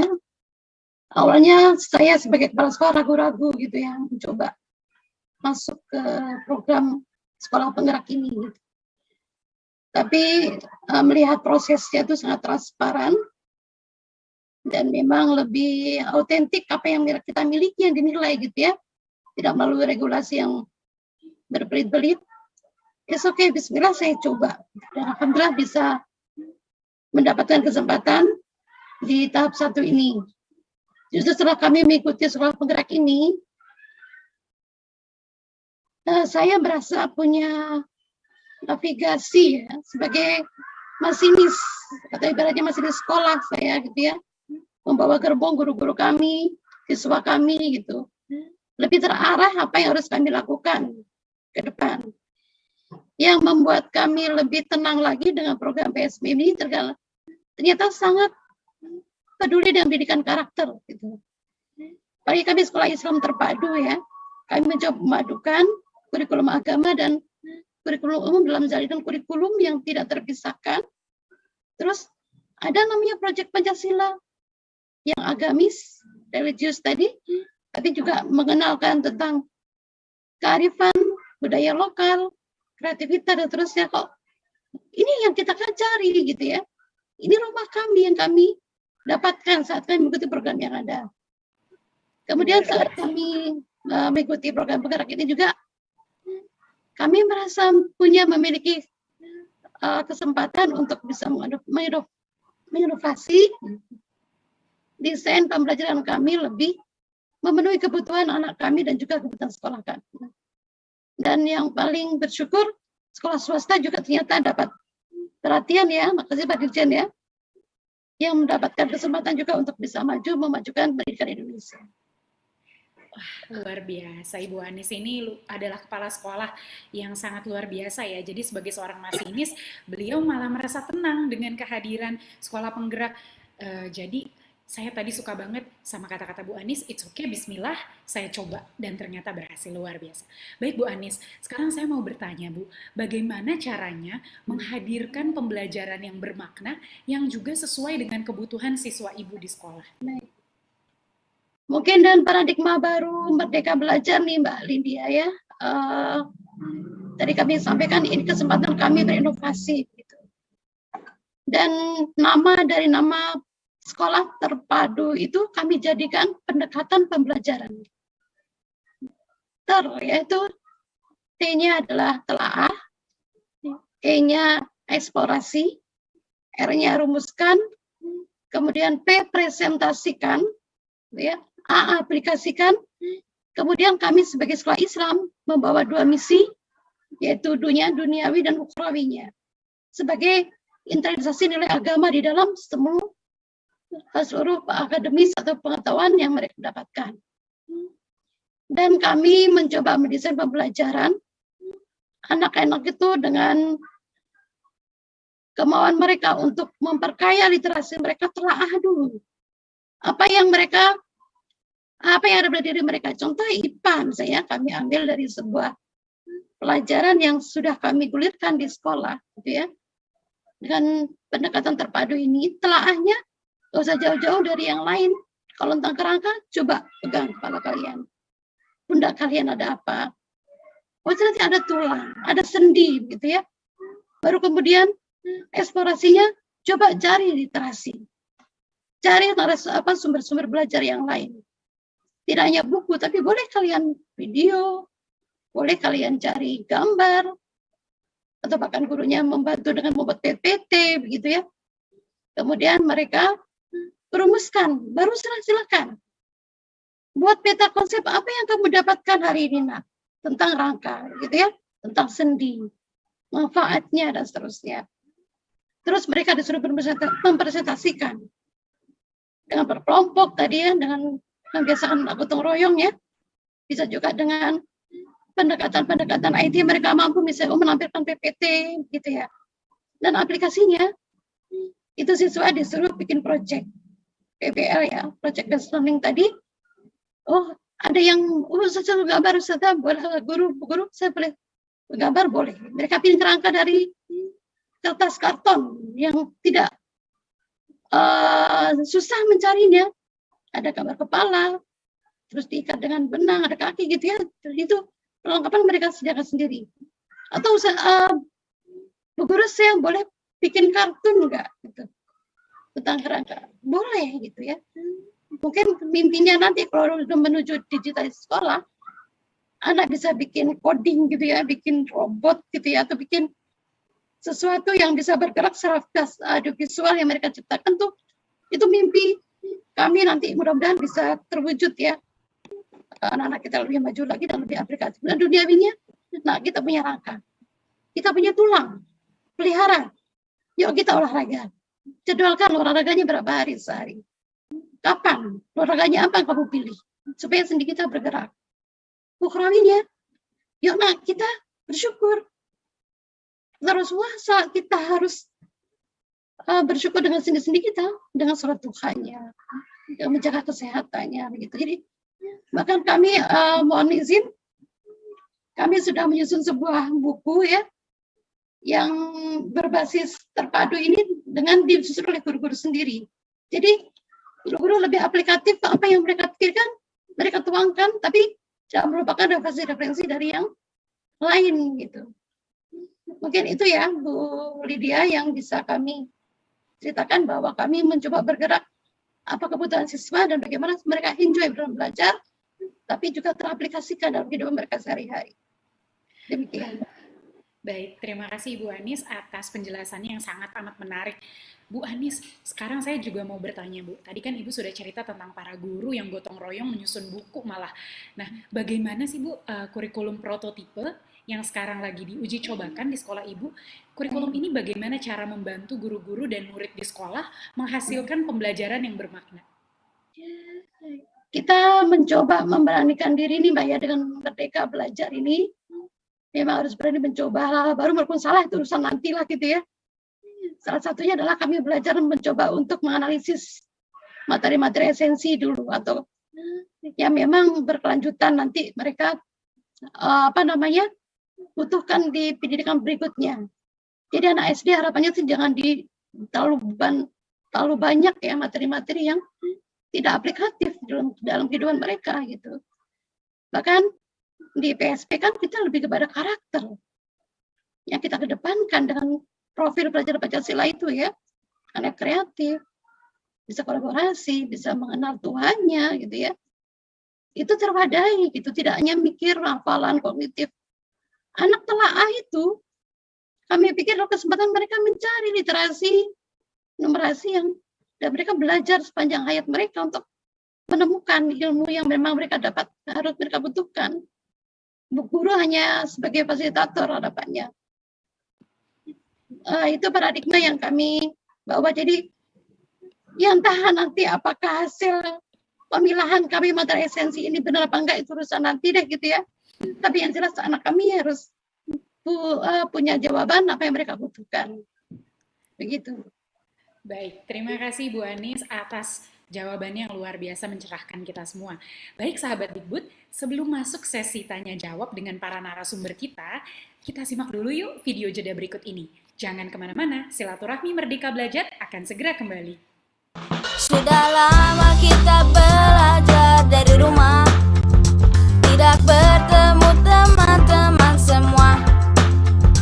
Biasanya kita belajar bersama, penuh dengan suasana riang.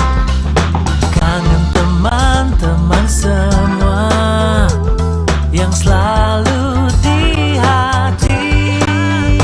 Kini tiba saatnya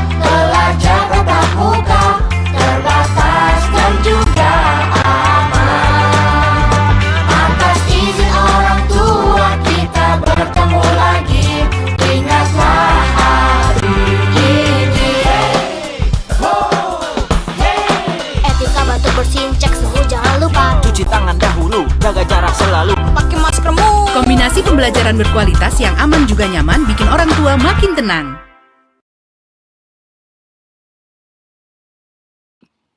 Baik, selamat datang kembali para sahabat Dikbud. Kita sekarang berada di sesi tanya jawab. Nih, sekarang saya sudah punya pertanyaan yang telah terkumpul bagi para narasumber kita. Yang pertama dari Rifki Nurhanafi. Rifki bertanya, guru berbagi sangat bermanfaat sekali bagi para guru. Terima kasih untuk fasilitasnya. Selain guru berbagi, saya juga memanfaatkan fitur rumah belajar. Oh, ini komentar nih ya. Nah, ini pertanyaan ini. Untuk Bapak Dirjen, Pak Iwan Syahril, menurut Bapak, apa sih Pak tips dan trik ketika kita mengalami kebosanan terhadap keadaan ketika materi belajar yang kita buat ternyata kurang bermakna bagi peserta didik, terutama di lingkungan sekolah yang ada di perkotaan? Begitu Pak pertanyaannya. Iya, saya akan menjawab dengan ini saya sendiri ya, pengalaman saya sendiri. Karena saya juga guru gitu ya. Jadi kondisi-kondisi seperti itu wajar saja, artinya tidak semua, kan memang itulah tantangan dan jadi dinamika yang tidak pernah membosankan dari pekerjaan sebagai seorang guru. Pelajaran yang sama kepada kelas yang satu dengan kelas yang lainnya itu bisa berbeda berbeda kondisinya karena memang muridnya berbeda dan ininya berbeda, dinamikanya berbeda. Dan kelas yang sama ketika ada beberapa muridnya hadir atau yang tidak hadir itu bisa berbeda lagi dinamikanya. Jadi memang guru memang harus selalu untuk belajar. Nah, kalau bagi saya ketika saya menemukan hal yang tidak bekerja dengan baik, ya saya melakukan refleksi apa yang kemudian bisa menjadi pembelajarannya lebih bagus di saat berikutnya. Misalnya refleksi bisa sendiri. Jadi saya misalnya ngobrol sama teman-teman kolega, saya cerita masalahnya seperti ini, mungkin mereka ada usulan. Saya mungkin juga bisa untuk menggali dari mungkin kayak guru berbagi gitu ya, atau tempat yang lain, atau saya kemudian bisa refleksi dan menanyakan kepada murid itu sendiri gitu. Menurut kalian kenapa ya gitu? Saya bisa mendapatkan data dari mereka sehingga mengajak murid pun untuk bersama-sama memikirkan apa ya kira-kira yang sebaiknya saya lakukan sehingga kalian juga bisa ini lagi belajar lebih bagus lagi. Interaksi kita dengan murid itu adalah selalu menjadi data bagi saya. Jadi saya kadang-kadang tuh kalau ngajar saya akan mencatat hal-hal unik yang saya temukan tentang murid saya dari awal semester sampai akhir semester.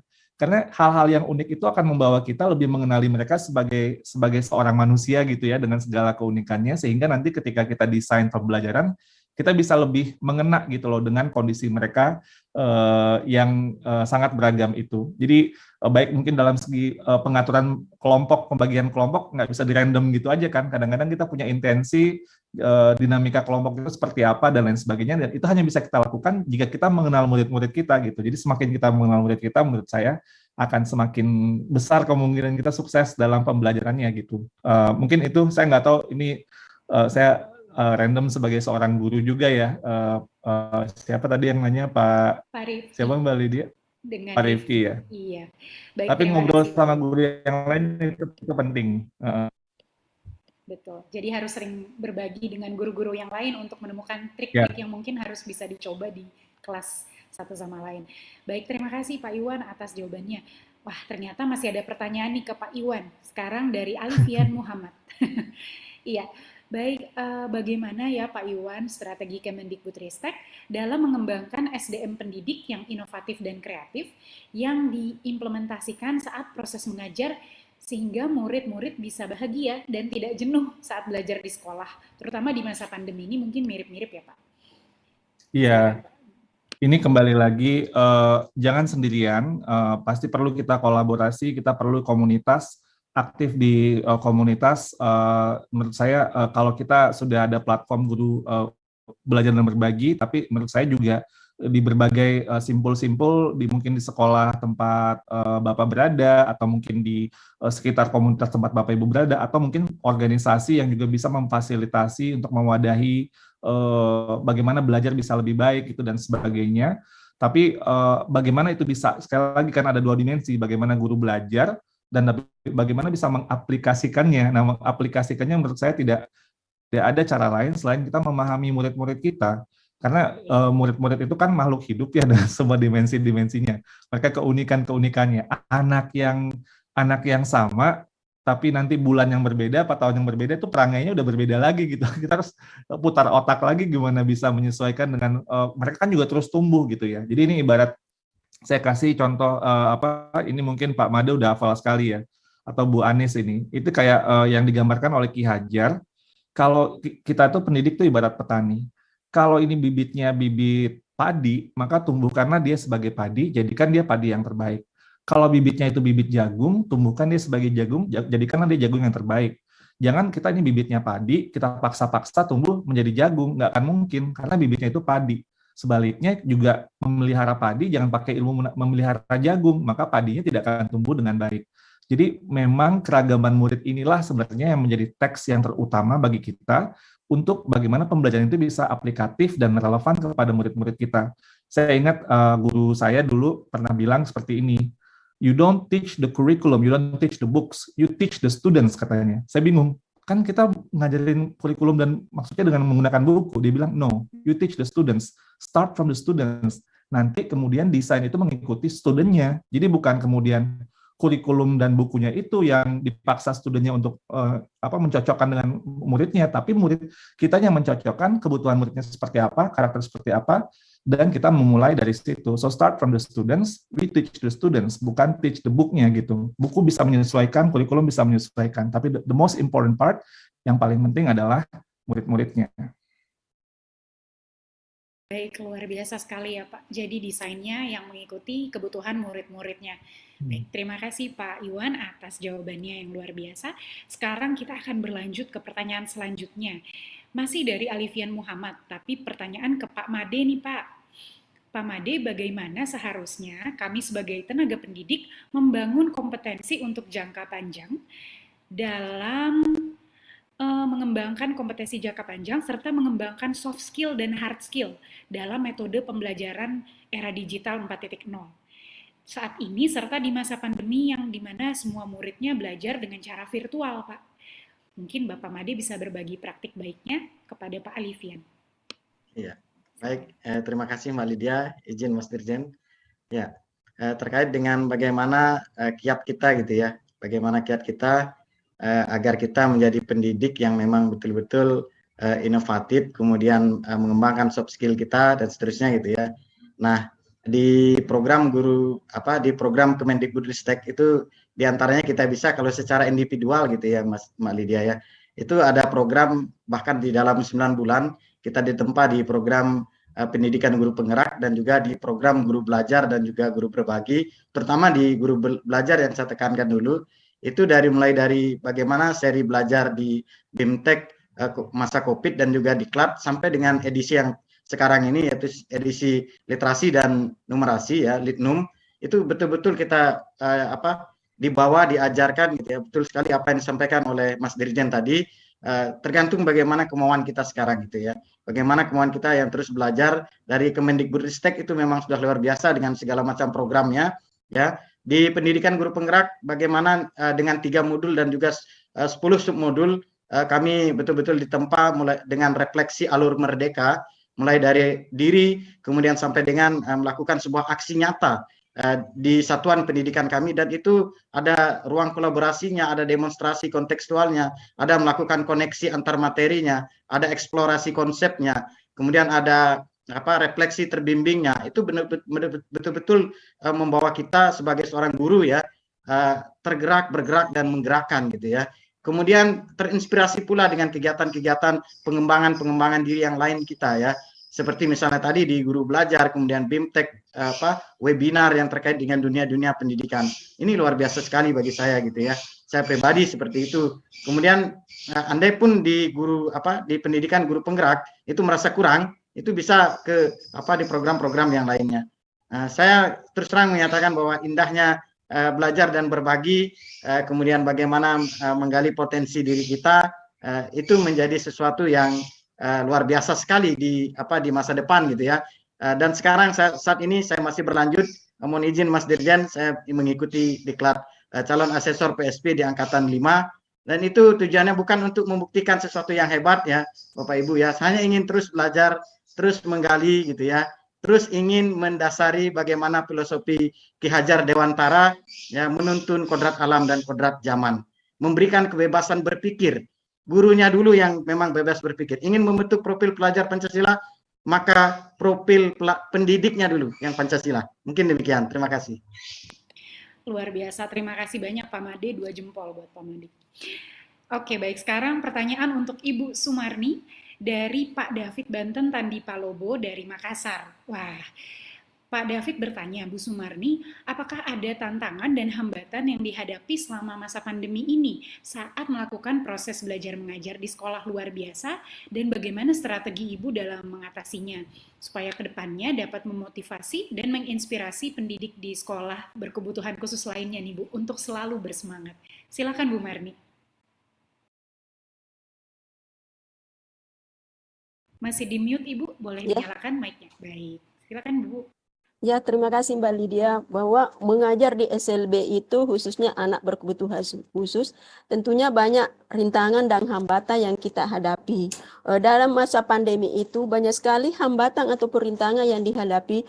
Misalnya anak-anak ABK itu biasanya kan bangun jam 8 atau jam 9 karena kita sudah mau melaksanakan pembelajaran, akan tetapi anaknya belum bangun, jadi kita bersabar menunggu, memberikan pengertian kepada orang tuanya bagaimana dia membujuk anaknya supaya dia ikut belajar dengan kita. Kalau misalnya anak-anak kita hubungi lewat misalnya video call, tetapi anak itu belum bisa merespon. Kalau inisiatif saya mendatangi rumah orang tuanya tersebut, melihat kondisi anak tersebut, bagaimana dia keadaannya sekarang. Setelah itu, biasanya kalau saya terpaksa masuk ke rumah anak itu tersebut, membangunkan bagaimana dia supaya ikut belajar dengan kita, supaya apa yang kita programkan pada program pembelajaran kita itu dapat tercapai dengan baik. Jadi kalau kita sebagai guru SLB, misalnya kita bersabar, terus menanamkan kasih sayang supaya anak-anak itu termotivasi belajar dengan kita. Karena kalau kita anak berkebutuhan itu rentan dengan sedikit-sedikit menangis, sedikit tertawa. Situasi seperti ini harus kita mempahami bagaimana pendekatan kita sebagai guru, bagaimana komunikasi kita terhadap orang tuanya supaya anak ini dapat memotivasi dirinya ikut belajar bersama-sama dengan kita.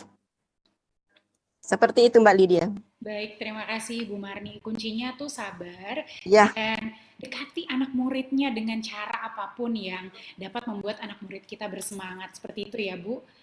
Luar biasa sekali nih Bu Marni. Baik, sekarang saya ada pertanyaan untuk Ibu Anis dari Muhammad Zainal Arifin, Bu Anis. Pertanyaannya seperti ini. Bagaimana Bu Anis caranya menumbuhkan jiwa semangat sebagai seorang pelajar? Oh, rupanya Zainal ini pelajar nih Bu. Bagaimana menumbuhkan jiwa semangat sebagai seorang pelajar sehingga kita bisa punya inovasi-inovasi yang baru dan kreativitas yang tinggi, terutama untuk menaklukkan rasa malas saat belajar. Wah, pertanyaannya menarik nih. Silakan Ibu Anis untuk dijawab. Baik, terima kasih Mbak Lydia dan juga mungkin Zainal tadi namanya. Pak Zainal ya, yang tanyakan untuk menghidupkan motivasi anak-anak kita supaya berkesinambungan mempunyai semangat belajar. Tentu memang kita sebagai guru ya, atau kepala sekolah terutama membuat iklim sekolah dulu nyaman buat anak. Anak harus dipastikan bisa homey dengan sekolahnya, gitu ya. Kemudian kita juga harus membuat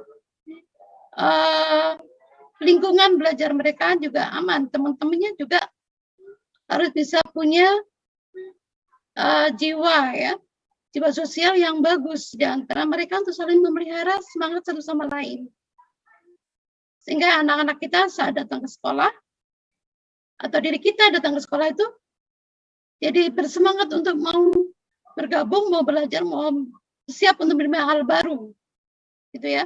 Tidak tertekan dengan hal-hal yang terpikirkan, oh saya ini ada PR, oh saya ini saya harus menyelesaikan tugas.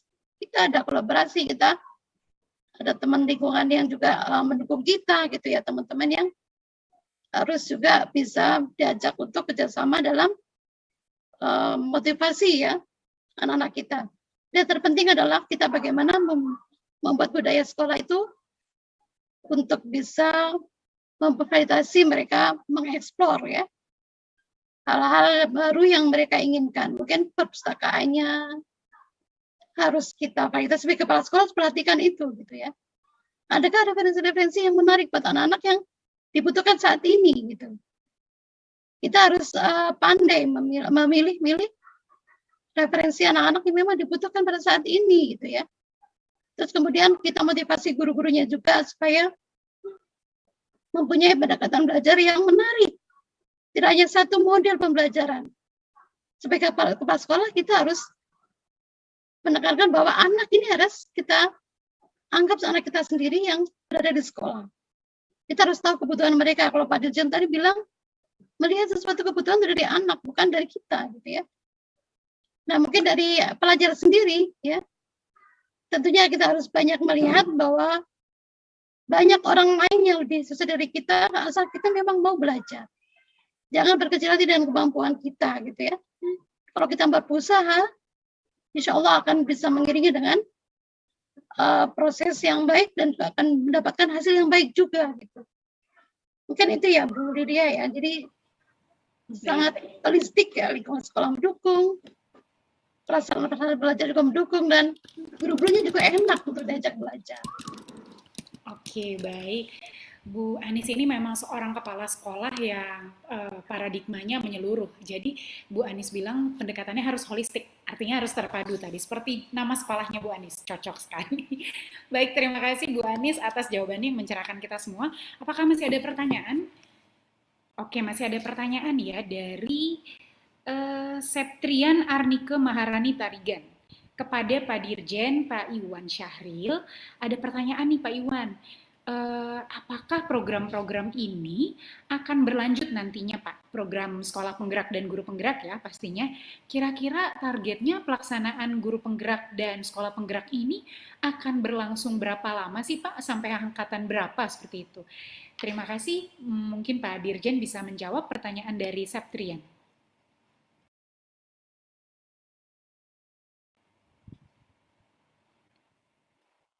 Masih di mute sepertinya. Oh baik, Pak Iwan mungkin masih di mute. Pak Iwan.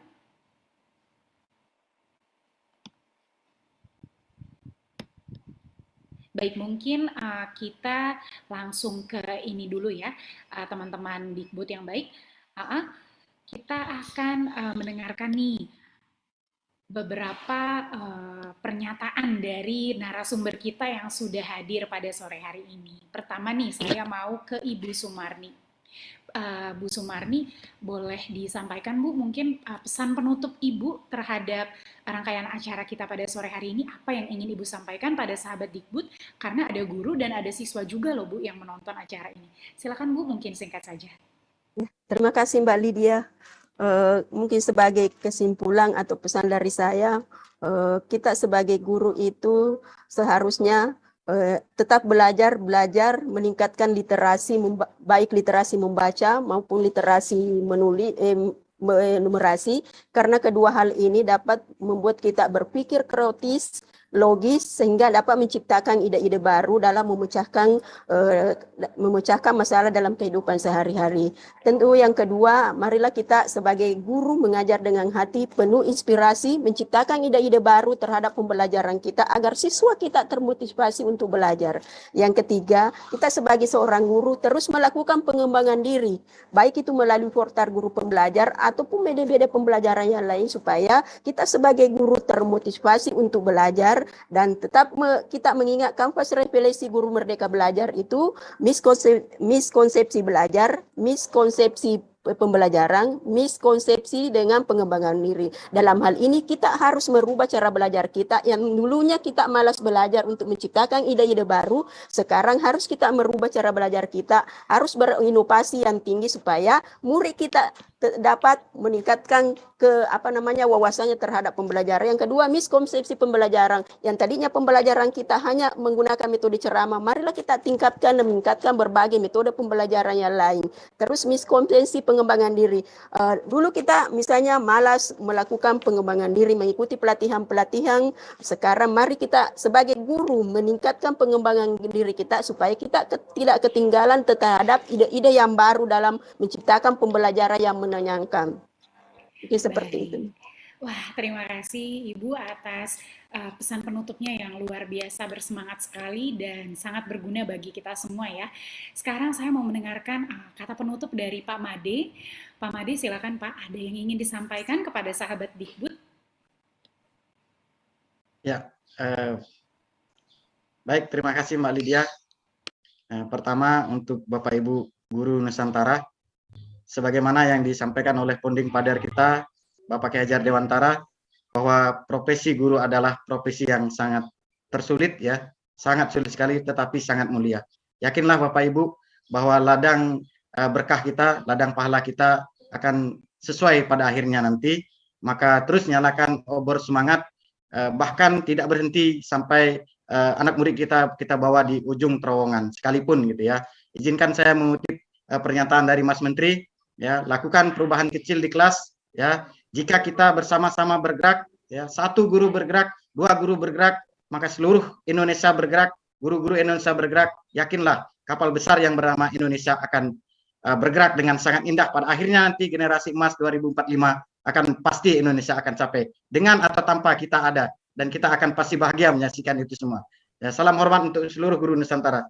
Wassalamualaikum warahmatullahi wabarakatuh. Salam Om Santi Santi Santi Om.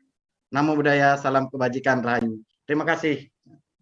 Terima kasih Pak Made atas pesannya yang sangat optimis sekali. Baik, sekarang kita akan bertanya kepada Bu Anis. Bu Anis, ada pesan yang ingin disampaikan kepada sahabat Dikbud yang menonton? Baik. Mbak Lydia sepertinya sudah banyak terwakili ya oleh Pak Made dan Bu Sumadi, tapi satu SWOT yang saya ambil, teman-teman pendidik, yakinlah bahwa saat anak-anak kita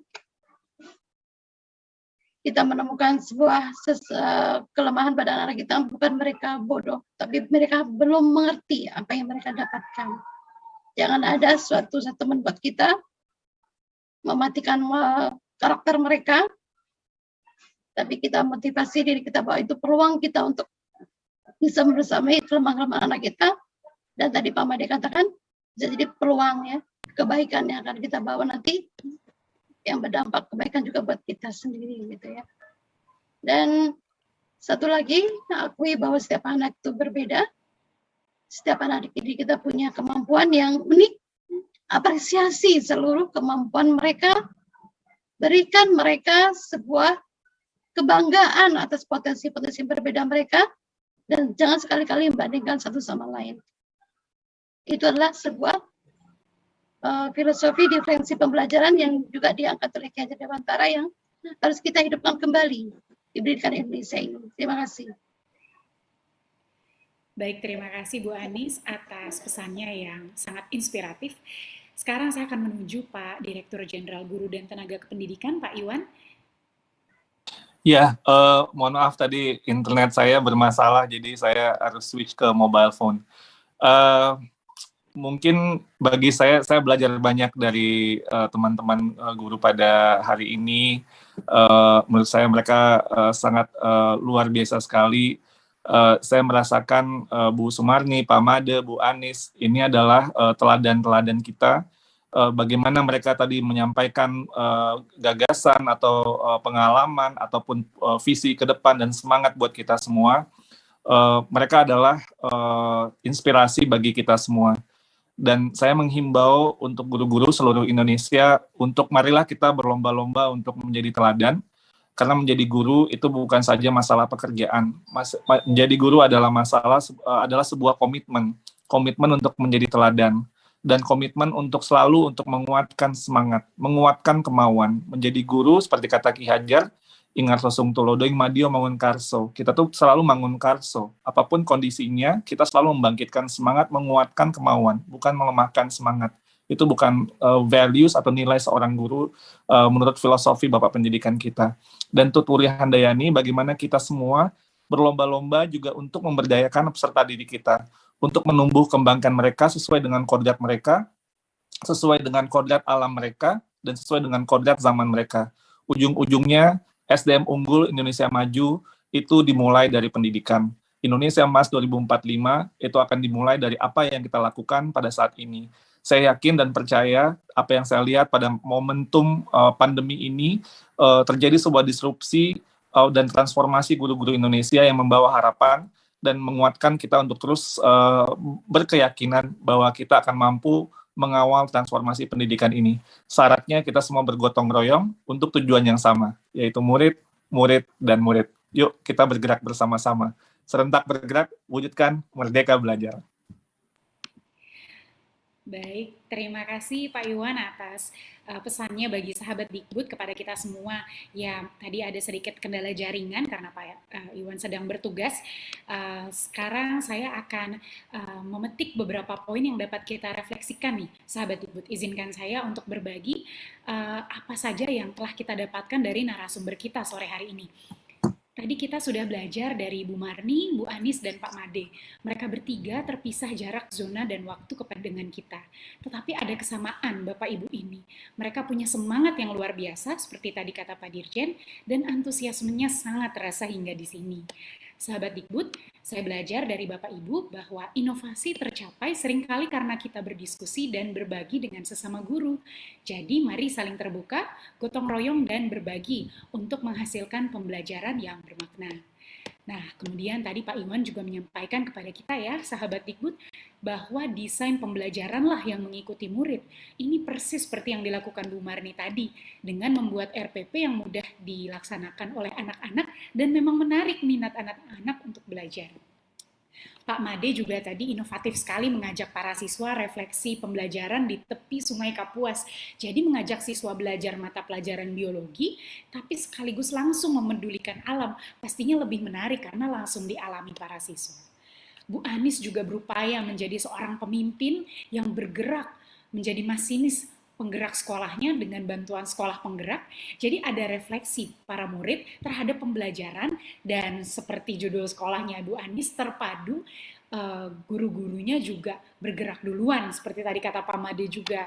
Jadi kalau mau menghasilkan pelajar Pancasila, guru-gurunya juga harus menjadi pendidik Pancasila dulu. Wah, luar biasa sekali nih, banyak sekali kata-kata inspiratif yang saya dapatkan di sore hari ini.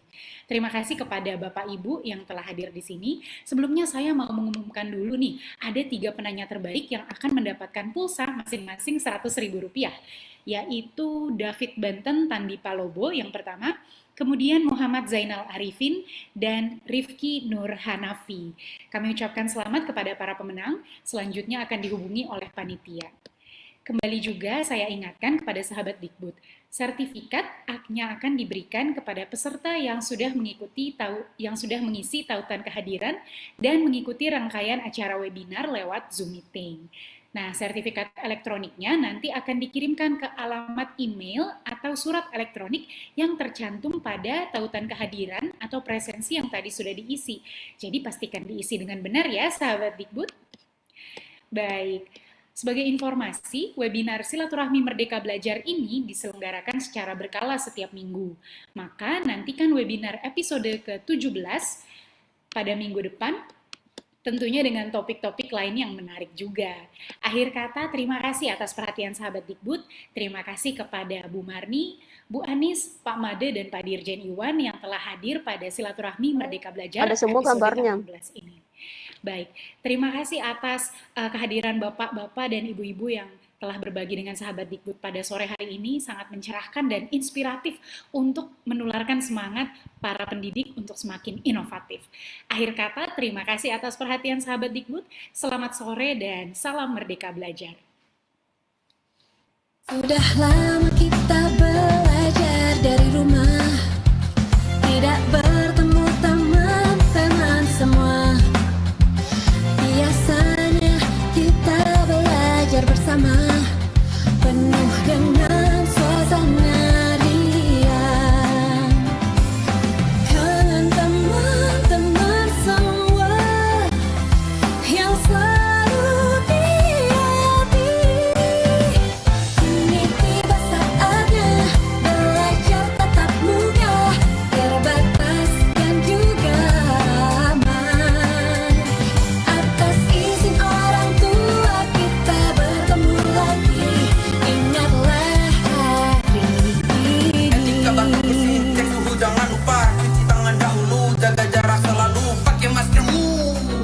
Kombinasi pembelajaran berkualitas yang aman juga nyaman bikin orang tua makin tenang. Sudah lama anak-anak kita melakukan pembelajaran jarak jauh, yang biasanya selalu belajar bersama di sekolah. Mereka harus belajar dari rumah. Kelas pun sepi, tak ada suasana riang. Kini tiba saatnya kita untuk belajar tatap muka terbatas, Yang tentunya atas seizin orang tua. dan proses pembelajaran yang dibagi menjadi dua, terbatas di kelas dan pembelajaran jarak jauh. Yuk, jangan lupa untuk selalu menjaga protokol kesehatan dengan menggunakan masker, menjaga jarak, Mengecek suhu badan, menerapkan etika batuk bersin, dan mencuci tangan sebelum masuk kelas. kombinasi pembelajaran berkualitas yang aman juga nyaman bikin orang tua makin tenang.